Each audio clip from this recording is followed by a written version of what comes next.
j'aimerais qu'on parle un peu d'écologie, c'est un sujet qui nous concerne tous. Et il y a une nouvelle tendance dans l'écologie, un message qui est en train d'apparaître. C'est les gens qui pensent que pour être écolo, il faudrait faire moins d'enfants. Oui, changer ses ampoules, le recyclage, faire sa lessive à la main, en fait, ça sert à rien. La solution miracle, entre guillemets, c'est de faire un enfant en moins pour lutter contre le réchauffement climatique. Ah merde. C'est des scientifiques qui le disent désormais. L'idée fait son chemin chez certains Français qu'on appelle les dénatalistes. J'ai rencontré Johanna et Thomas dans les Yvelines. C'est Johanna qui a convaincu son compagnon de ne pas faire d'enfants et c'est un peu compliqué. Il y a aussi beaucoup de moqueries, comme dans beaucoup d'autres choix pour l'environnement. Ça peut être, par exemple, bah ouais, mais tu sais, on t'a peut-être pas expliqué comment il fallait faire des enfants ou ce genre de choses.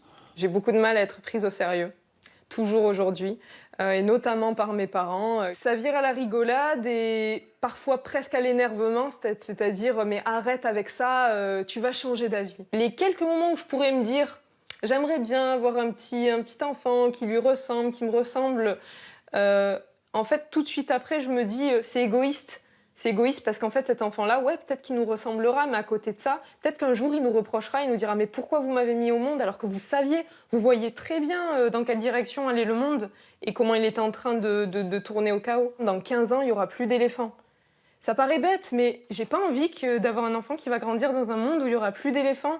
2048, il n'y aura plus de poissons dans les océans. Pourquoi faire absolument un enfant alors que ça va polluer? Chaque année, je me suis un peu plus confortée dans cette idée. J'étais mitigé au début, forcément. Et c'est vrai qu'en discutant avec Johanna, au fur et à mesure, je suis peut-être passé de 60% contre à 90% ou 99% contre. Le temps fait qu'on a fait le choix de ne pas en avoir. Bon, ça relève de l'intime quand même, faire un enfant, pas faire un enfant. Mais moi, je vous donne un chiffre. Vous vous sentez coupable d'avoir fait des enfants? Ah. Voilà, Tu es un monstre d'égoïsme. Un enfant, c'est 60 tonnes de déchets par an. Oh. Voilà. Ah, voyez pas ça comme ça. Ouais, faut en avoir conscience. Alors, une fois qu'on a dit qu'il ne faut pas faire d'enfants, comment on s'y prend? Vous avez pensé aux éléphants avant de faire des enfants? Ils n'auront jamais d'amis éléphants? Ouais. Et plus de poissons non plus. Ils n'auront pas d'amis En poissons? 2048. Ah, ouais. Comment on fait pour ne pas faire d'enfants en 2018? Johanna y réfléchit. Si c'est un besoin de transmettre, dans ce cas-là, on peut adopter. À ce moment-là, la problématique écologique, elle n'y est pas. Concernant la stérilisation définitive, j'y ai déjà réfléchi, j'y ai déjà pensé. Aujourd'hui, en France, alors que c'est un droit, que normalement, il n'y a même pas de discussion, en fait, c'est juste un droit.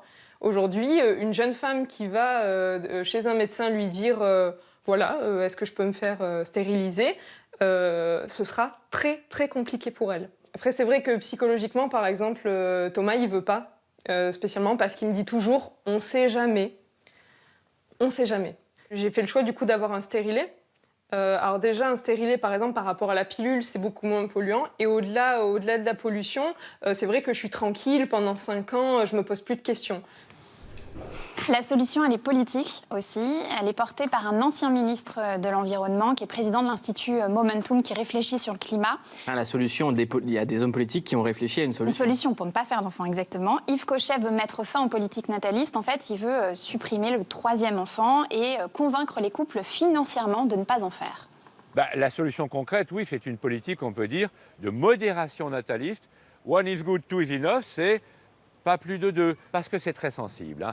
Tout de suite, et même assez vite, vous êtes traité d'eugéniste, voire de nazi, en disant quoi, vous voulez limiter les naissances, qu'est-ce que c'est que ça?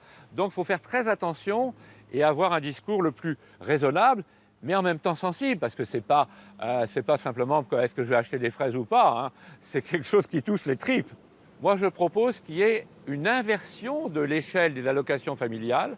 Au premier enfant, on peut en avoir des allocs, par exemple, je sais pas, 120 € pour un enfant. Et puis au deuxième, un petit peu moins. Et au troisième, c'est fini.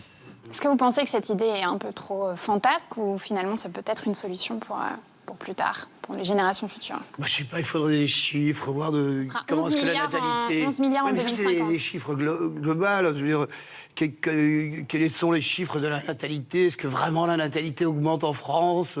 Tout ça, c'est des trucs, moi perso, je vois ça... Je suis bien obligé de croire ce qu'il me raconte. Je vais dire, mais il faudrait des trucs précis quand même.